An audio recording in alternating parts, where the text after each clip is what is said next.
Hi everyone, and welcome to today's webinar, Understanding Mobile Search Strategy. Before we get started, I'd like to go through a few items so you know how to participate in today's webinar. You will have the opportunity to submit text questions to today's presenters by typing in your questions into the questions pane of the control panel on the upper right-hand side of your screen. You may send in questions at any time during the presentation, and we'll collect these and address them during the Q&A session at the end of today's presentation. We will be recording today's session, and a copy will be sent to all who registered. Our speakers today are Giles Longhurst, General Manager of Hitwise North America, and John Fetto, our Senior Research and Marketing Analyst for Hitwise. On today's agenda, we'll be covering top mobile and desktop skewing searches, detailed search patterns by device across 5 key verticals, how mobile searches are actually longer than desktop searches, and tips for engaging your audience through mobile search. Over to you, Giles. Thank you very much. So before we start and dive into the actual findings themselves, I want to just take a minute or so just to provide you, those that are not familiar with Hitwise or AudienceView products, just with a quick introduction to them. So the Hitwise data set that we operate is the largest panel of online consumers in the United States, United Kingdom and Australia. For us, really, the reason why having a sort of large and very scaled panel is to be able to provide very deep and high frequency insights to our consumers, which is really what kind of differentiates us in the marketplace. In terms of the United States, the sample that we're measuring gives us access to around 500 million distinct monthly searches, providing us with understanding of 20 million websites that are tracked via millions of devices through our panelists. Our actual mobile sample that we're going to be working with today, which forms the basis of the methodology, equates to 3.5 million smartphone and tablet devices. So some really deep insights that we can derive off the back of that. Those site visits and then the sort of search clicks that we're working with then allow us to sort of analyze and aggregate that and really define the insights across over 170 different industries. And some of those will be focusing on sort of 4 or 5 of those industries in the analysis today. So many more insights on other industries, but those are some of the ones that we're focusing on. And in terms of the platforms itself, so all of the data that we take on board is then processed, weighted, and scaled into our reported metrics before it's accessed via either the Hitwise or the new AudienceView platform. And this really then provides the user with the ability to define and run reports that answer those kind of quick key questions within the business. AudienceView delivers new capabilities, one of which is an area we're going to look at today, which is the ability to segment mobile versus desktop search, which is really the basis of the research. It provides the ability to size and profile audiences and measure the audience focus campaigns. And some of the new metrics that we'll be focusing on over the next few months within AudienceView will be the likes of mobile clickstream. So really taking on this same theme of really understanding the mobile behaviors of consumers in much greater depth and granularity. So hopefully that's a useful overview, and I'll now pass to John to take you through the findings. Thanks, Giles. As I move us on. So as Giles said, we did use the AudienceView platform for this analysis, and we've previously used this platform as well as our standard Hitwise online intelligence tool, to give us a better understanding of the share of visits that were coming from mobile devices. But this was really the first time that we were able to take a look at search volume that was coming from mobile versus desktop, and we were really eager to get our hands on this data and see what it could tell us. So to conduct the analysis, I looked at hundreds of thousands of distinct online searches that Americans conducted during the 4-week period ending on May 7th, 2016. While that data, it's really quick and easy to obtain using AudienceView, I wanted to dig really deep into it to further analyze detailed trends. So I spent weeks sifting through some of those search variations and even looked in depth at even the length of the searches to identify trends and themes that would help people like yourselves understand the role that mobile plays in overall, as well as within certain key industries.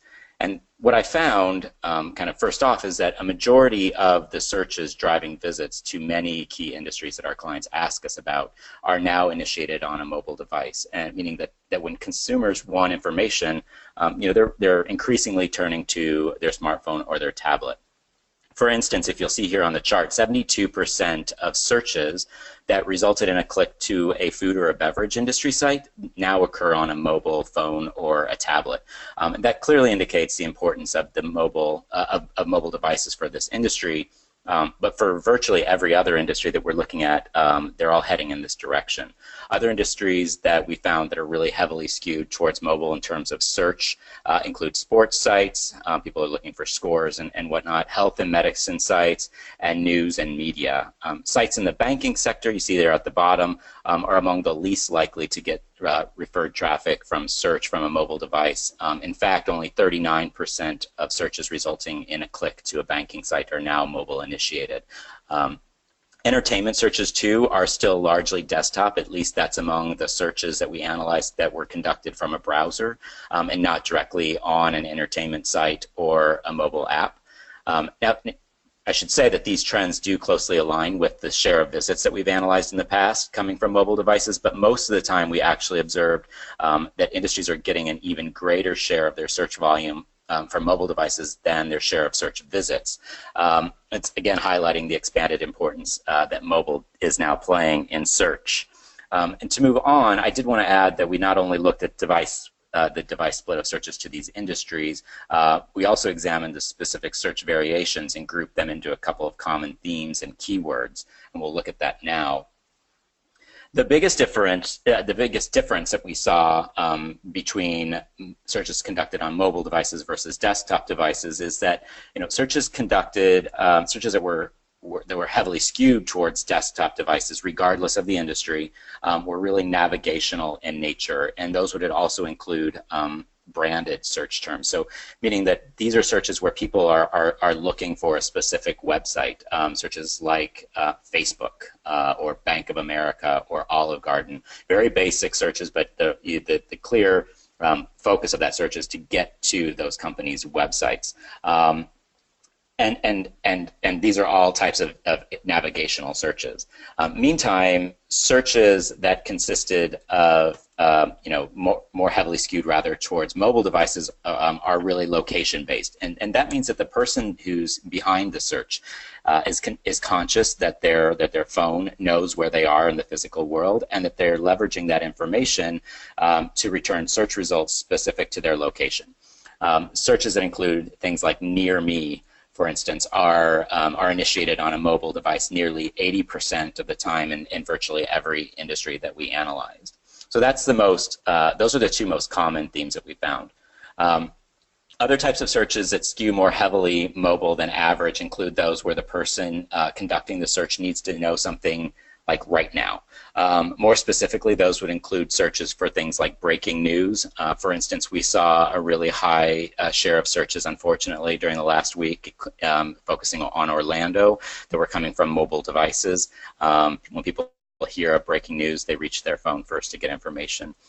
These searches also include those where people are looking for information on various health symptoms, whether that's as simple as trying to understand if their child is sick or something's wrong, or something of a more personal nature that they would just rather not search for on a desktop that might be shared by other people. Another common theme is product recall searches. So anytime you're looking for product recall, you're looking primarily on your smartphone or a tablet. Another thing that we saw among consumers making big ticket purchases or planning a trip, in those instances we saw searches really specifically in the planning stages, like places to see in or flights from, are skewing much more heavily mobile. We also see more comparison shopping, such as best SUV or best interest rate. As consumers, however, seek to kind of narrow the scope of products or purchases, and as they move on to make those purchases, they do start to migrate a little bit more heavily back to desktop. We'll talk about that in a little bit more in some of the travel data that we find. But I'd rather add that in the case of trips at least, once it's time to leave home, we do see mobile picking back up in search share. And finally, the last theme that we saw kind of overall was that, interestingly, mobile searches are more likely to be structured in the form of questions, with a higher share of searches containing words like how, are, is, where, or even can I being initiated on a mobile device rather than a desktop, which is quite interesting, I think. So now we're going to move into the section where we focus on 5 different industries to look at more specific findings, and we're starting out with retail. For the retail industry, obviously understanding device that the searches are initiated from can really mean the difference between closing a sale or not. That's because, especially for traditional brick and mortar establishments, smartphones, they're virtually indispensable when it comes to serving as a shopping tool. Sometimes consumers who are within feet of a register with something that they're ready to buy in hand are able to obtain information or offers from a competitor that could either seal or jeopardize a pending transaction. And looking at the sector, I also wanted to start off by taking you through a little bit more information about how we conducted these analysis. As I mentioned earlier, I spent weeks looking through hundreds of thousands of specific search variations, and here you'll see just an example of some of the most common themes that we observed within the sector, and they're placed on a continuum to show the share of searches that were conducted on a mobile device. On the left side, for instance, you'll see searches containing keywords or phrases that were most heavily conducted on a desktop, and these include things like catalog or promo code, something that would be more heavily desktop focused. Meanwhile, on the right side, you'll see searches that were more heavily conducted on a mobile device and include things like finance and 24-hour. Again, these are just a sample of some of the things that we looked at, and we also were able to look at at particular branded searches, but we're going to look at boiling those down for you into a couple of key trends. One of the most mobile skewing retail searches that we found in retail focused on hours, and here you'll see 24 hours specifically. In fact, 82% of people searching for 24 hours, 24-hour rather, are conducting those searches on a mobile device. But these are also consistent with searches that are looking for people who are ready to go out and shop. So either finding a location of a store or store hours. Make sure that you provide this information easily and bid appropriately on these types of searches to make it available on a mobile device. Jewelry searches, interestingly too, and we talked about this in our post-holiday webinar back in January. We specifically found that engagement ring searches in particular are really highly mobile, which helps shoppers research, some of these top secret or surprise purchases without leaving evidence on a shared desktop browser's history. So if you're in the jewelry space, you're probably getting a lot of search traffic and visits from mobile devices. Interestingly, too, I thought return policy searches are more heavily mobile, with 77% of searches initiated on mobile devices. It tells us that consumers are not really looking for this information at home after they purchase, but also likely conducting these searches while they're still in a store, perhaps even with the product in hand, looking for reassurance that it's okay to make the purchase. And as such, this information needs to really be readily accessible from a mobile device before a consumer has a chance to put the item back on the shelf. And I'll just point out that that doesn't mean just that you have the information on a responsive design site. Because if it's 5 clicks into the site, you're going to lose someone who's trying to find it on a 5-inch screen with a lot of distraction around them. So, you need to evaluate how readily available these types of heavily mobile skewing information are, both on your website as well as on your mobile apps. Review searches are also very mobile, again pointing to the use of smartphones to provide product information while consumers are shopping in stores. Another interesting finding that spans several industries are searches likely to be conducted by people struggling financially. And for these consumers, a mobile device may really be their only connected device to the internet. So searches like those for layaway or financing are naturally going to be skewing more heavily mobile. And finally, coupon searches. We talked about this for a while now. They're more heavily mobile, which creates both an opportunity and a risk for retailers. Customers have become accustomed to getting coupons and using them whenever and wherever, and now they don't even need to carry the physical coupons with them anymore. Instead, they can search for one on their phone as they head up to the register, and if they don't find one for your store, they're likely to find one for their competitor. So providing mobile coupons is important, but marketers need to couple those offers with upsell opportunities to seek to enroll customers into loyalty programs where they can collect phone numbers or emails in order to kind of drive repeat purchases and loyalty. We're going to shift gears now and move into the travel section. Again, here you'll see some of the most common travel searches that we waded through in our analysis, and the share of those searches that were mobile initiated, ranging from currency conversions on the left side to wait time searches on the right side, which are nearly exclusively mobile. And here are some of the more common trends boiled down again. Again, I just mentioned wait time searches. These are highly mobile, but they also include things once a traveler's hit the road, like searches for parking and schedules. So being a source of this information, really quickly and easily on a mobile device is going to help marketers gain points with travelers who are in transit. Travelers also now they're traveling light, and that means oftentimes they're leaving their laptops at home, so a smartphone or a tablet may be the only connected device they have once they start a trip. So we're seeing things like places to eat and other related searches skewing heavily mobile once they've checked into their hotels or have arrived in their destination. As I mentioned at the start of the presentation, we see early planning stage searches are more likely to be mobile. So when travelers are sitting around thinking of their next vacation, they're picking up their phone and asking questions like, when is the best time to visit X country or X place? And on that topic too, you'll see on your screen, I thought it was interesting that searches including the phrase flights from are more likely to be mobile than searches for flights to. And if you think about it, it's because people who are searching for flights from, they don't know where they're going yet. They know where they're originating, and they don't know where they want to go. So they're even earlier in the travel planning stage. But once they get to flights to, they've picked a destination, or at least narrowed the scope, and now they've started to move back a little bit off from their phone and onto their computer, their desktop, to kind of make more detailed travel planning steps.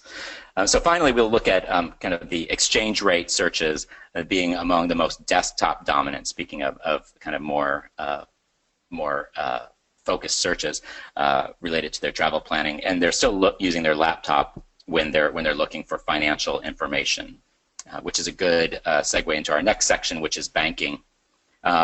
On that note, I'll remind everyone that this is a sector that is among the least likely to receive search traffic from mobile devices. So banking and financial is still a kind of a very heavily desktop-oriented industry, but there are plenty of themes within the industry that are moving over to mobile devices, and among those are searches for ATMs, which of course ties heavily to the dominance of mobile devices and location-based searches. Interestingly, we also see that searches for 30-year and 15-year mortgage are among the most mobile skewing banking searches. In fact, 73% of 30-year mortgage searches and 65% of interest rate searches are initiated on a smartphone, which tells us that would-be buyers are really using their phones as their first source of information in their house hunt. Car loan searches, interestingly, despite being kind of a lower ticket item than a house, of course, are less mobile than mortgage searches, though with 58% of these searches now being taking place on a mobile device, it's still a trend that's still leaning towards mobile, but less so than when people are looking for houses. As home and car buyers get closer to the purchase again, however, they'll need to obtain things like a credit report, which is something that they'll probably either need to download or print or forward or at least enter their credit card information for. And as they do that, they're moving much more heavily back to a desktop. In fact, only 38% of credit report searches are occurring on a mobile device. And finally, we see that searches for financial products geared to, again, low-income consumers like payday loans are more heavily tilted towards mobile than average. So if you're targeting this audience, keep that in mind, that their only connected device may be a smartphone. Since we were just talking about cars now, let's look at the auto searches. I found it kind of interesting and even was a little bit entertained by the fact that nearly 9 in 10 searches for car buying tips were initiated on a mobile device. You can almost see a car buyer on a dealer's lot searching for a crash course in negotiating from their smartphone. So these types of searches will lean much more heavily to a point sometimes exclusively to mobile devices. Incentive searches too, a lot like the mobile coupon searches that we talked about in the retail sector, are also heavily mobile, suggesting that car buyers may be on a lot seeking competing incentives for either the same car or a similar vehicle while they're on the lot, meaning that they're constantly in play. I also found it interesting that searches for used vehicles, while still being mobile dominant, tended to be less mobile than the average auto search, and even new vehicles were more mobile than used vehicles. I'm honestly not quite sure what's driving that, but we'll have to spend our next analysis looking into that a little bit in more detail. For the auto industry, also a little bit of a surprise. I actually expected dealership searches to follow the location pattern of location-based searches, being among the most mobile searches, but it's pretty much just average in terms of mobile share, being just 66%, which is nothing to be ashamed of. It's a very high mobile number, but it wasn't quite as high as I thought it would be, and that may be because once people are looking for a dealership, they may be further along in their purchase cycle and seeking to kind of go and test drive or actually go out and buy the car. So it might be bringing those numbers down just a tad. And finally, though, just 46% of finance searches are conducted on a mobile device. Again, it's kind of a lower funnel type of activity, and once they're ready to buy, they're heading to their desktops. I said finally, but I was just joking. I had one more stat for this industry in mind. Stranded motorists, people who are experiencing vehicle troubles, are also turning to their phone, and not just when it comes to finding a mechanic or roadside assist. In fact, we also found a lot of searches for like how to change your oil or how to change a spark plug, things like that. Moving over to a mobile device, again, I guess that's easier to get that information from your smartphone than it is to take your desktop or your laptop into the garage where you're actually going to be conducting that type of repair.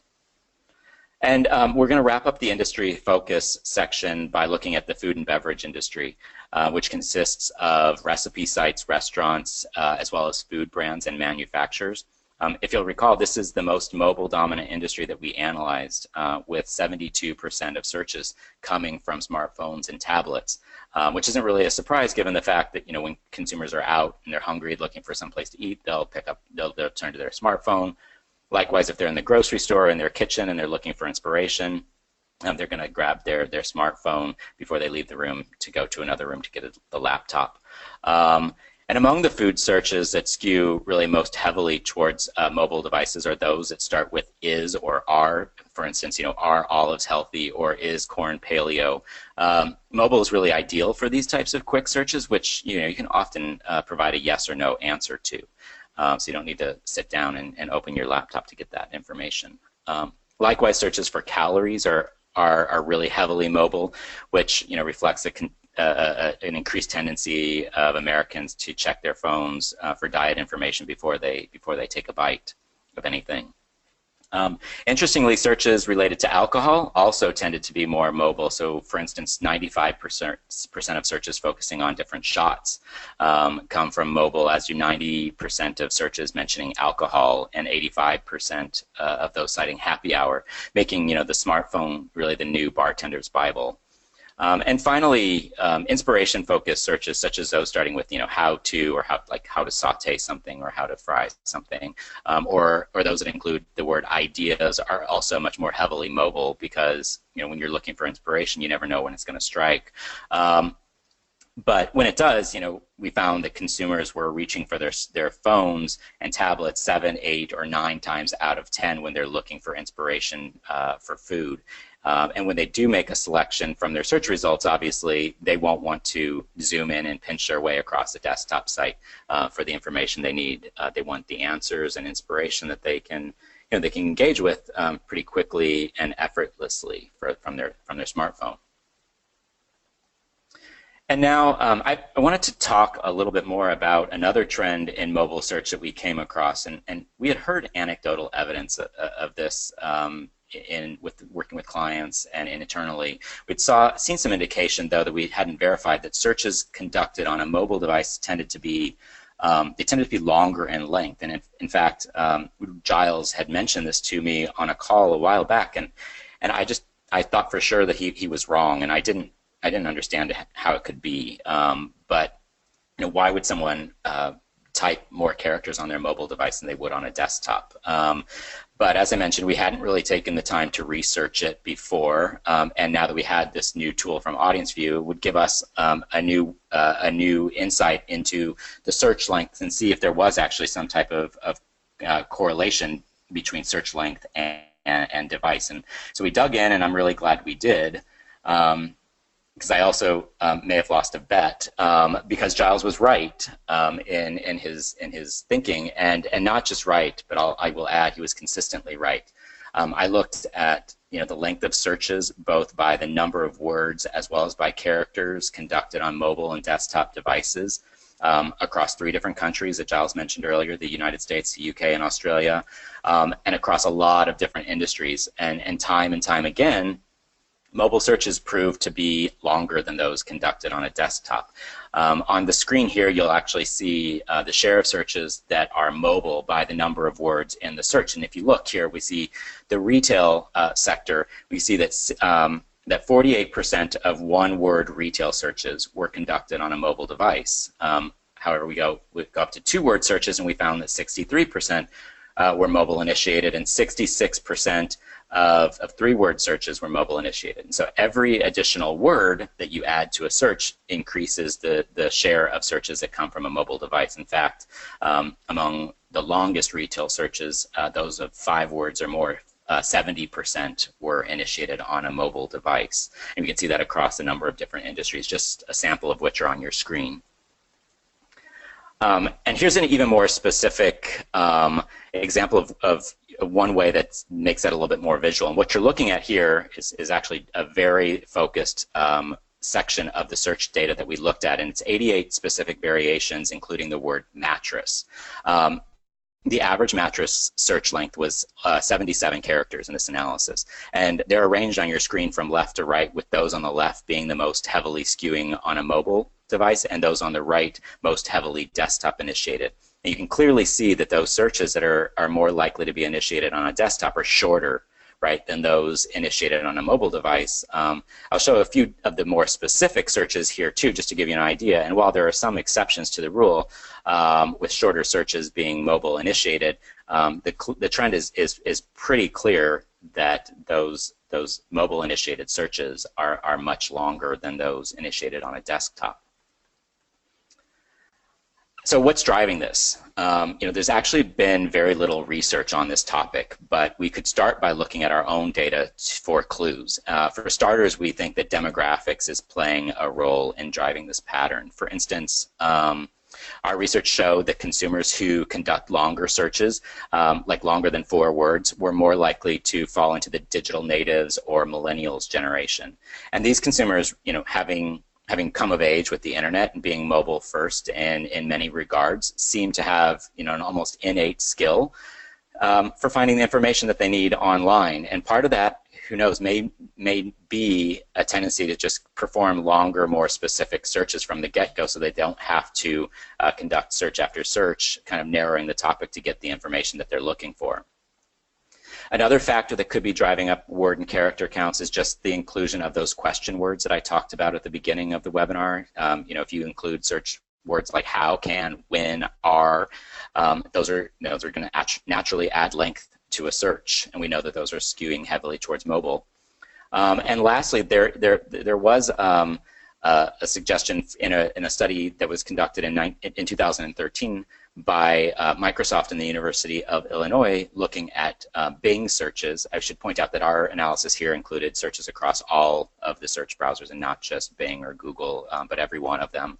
And so what they found, their analysis found that people conducting searches from mobile devices were more likely to use the auto-suggest function of their browser. So when you start typing a search, your browser starts giving you suggestions of what it thinks you might be looking for. And in the case of Bing, those suggested searches tended to be longer than those of people who didn't use it. So again, that might be driving up the length of searches conducted on a mobile device. And that was in 2013, and since then we see, you know, the rise of smart mobile keyboards with predictive text capabilities that have arrived on the scene. So adding another tool that consumers can lean on to perform longer searches. And another thing that I have my eye on personally is just the pending influence of voice search and mobile length. As virtual assistants like Siri and Google Now come online, virtual assistants included in Amazon Echo as well. As people become more comfortable talking to their phones and talking to connected devices, searches may grow even longer and more conversational even in nature to reflect the way that we speak rather than the way we type. So this is, that's where we are now, but it'll be really interesting to see what this next technology advance has on search in general. So I'm going to turn it back over to Giles to kind of wrap up, and then we might have some time for questions at the end. Great, thanks very much, John. It's the first time I've been called consistently right, so I'll take that. I'll take that with me. Thank you for that one. So yeah, really, what we want to do is really provide some top-level kind of takeaways, things that you can do with this data in optimizing campaigns and kind of day-to-day around search marketing. So 5 sort of trends that we think, or 5 useful cases for what you can do with this type of data. And the way that we think it's useful to put it into action. So I suppose first up is really the sort of knowledge now that really for industries across the board we're seeing mobile traffic and search is the dominant online channel. And the difference we now have is we're in a position where the data and the tools now exist for us to be able to optimize for mobile. They have done for maybe a couple of years that capability is there. Why does that matter? Well, research is now really sort of shouting that there's a real difference between the way that people are interacting with mobile devices compared to desktop, and that mobile search is much more likely to result in an action being taken. And there's a study that was out just a couple of years back, and it looked at really the likelihood of mobile of actions taking place on mobiles around 70% when action would take place within 1 hour, compared to on desktop where you're looking at around a week for an action to take place. I think that certainly stacks up from what we can sort of understand from our own day-to-day lives. But it really does show how ingrained mobile is becoming in both the online and the kind of in-store research and decision-making process. So I think an important trend for us to watch, but also one that really is shouting that, if it's about action and about, purchase, that mobile is really driving a strong trend there. The other point we wanted to raise is really around the sort of, I suppose, search being used as the real driver of understanding intent. It's long been thought as that's how we, understand how people are showing interest and searching for products high up in the purchase funnel. And now with the ability to start segmenting search data by device, we've got a new way of pinpointing that intent and how that should drive through into the the ad copy and the landing pages to ensure that. So the important point here is ensure that the copy is resonating with what the intent is that you're seeing from that user. Now, it does differ by industry, and we are seeing different types of searches, and how they're conducted on a mobile and desktop device tells a lot about that mindset and that point within the purchase cycle. So it's important to understand that across the different industries and sub-industries. There will be differences dependent on where a user is within the frame. The third point was around identifying these local search portfolios, this sort of 24-hour, this ATM type searches. So you're in a position where you can optimize ads and fine-tune the bids around geography. So the ability to bid around state, zip, or even kind of radius optimized campaigns is very much available right now. And what we feel is that by creating these portfolios of these local terms that are relevant to your business and what you offer, the services you offer, you're then in a position to much more effectively define your ad copy to provide the consumers with what's right for them. Now, in many cases, we see that it is the ability to include in the ad copy the click to call, the directions, the opening hours when you're communicating or advertising to people on smartphones. And I think some other data that we saw while doing this research came out of Google, which really suggests that 50% of consumers who conducted a local search on their mobile visited a store within 1 day versus 34% on desktop. So again, it talks to that sort of action-orientated relationship that consumers have with their mobile devices, and important that we bring that into both our ad copy and on our landing pages. So then on the sort of fourth point is really looking at how we ensure that the experience we provide is tailored. Now, there's no doubt that it takes a huge amount of time, money, and no small amount of effort to be able to optimize the content on your site for mobile. But what we'd like to think we can sort of help provide is really where to focus your energy and where to put the resource first up. So if you see the success from doing this, then it ensures you can prove an ROI and then be in a position to gain further investment to roll it out over wider sets of content within the business, because it is a big task, but it's being able to prove it out and see the benefits up front. And lastly, but really, I suppose from a search engine marketing perspective, it's understanding the performance relative to the competition. So where are your competitors stealing ground against your mobile strategy, and what are the gaps that you need to fill in from both an SEO and a PPC perspective? Because gap analysis and understanding those kind of quick wins is a really good way to really help redefine and reshape an SEO and SEM strategy. Overall, with all of these trends, I think the important point to make is that analyzing this type of data, you need to put yourself in the shoes of the consumer. Think about how they are, what they're doing when they're carrying out this search. What are they doing? Where are they? What's their next action likely to be? Because understanding this will really deliver the best mobile experiences that you can provide, and that's really what this is. This is about. This understanding of intent and content and relevance and context is all about providing that most relevant mobile experience. So that's hopefully been a useful set of insights and details there. So we're now going to pass over for any questions, and we'll provide a quick wrap up and any other information that's going to come off the back of this webinar. So thanks very much for your time and for attending, and we look forward to your questions. Thank you, Giles. We're now going to begin answering the questions submitted during today's presentation. So I think the first is for John, and the question is, how can we see searches by device in the Hitwise platform?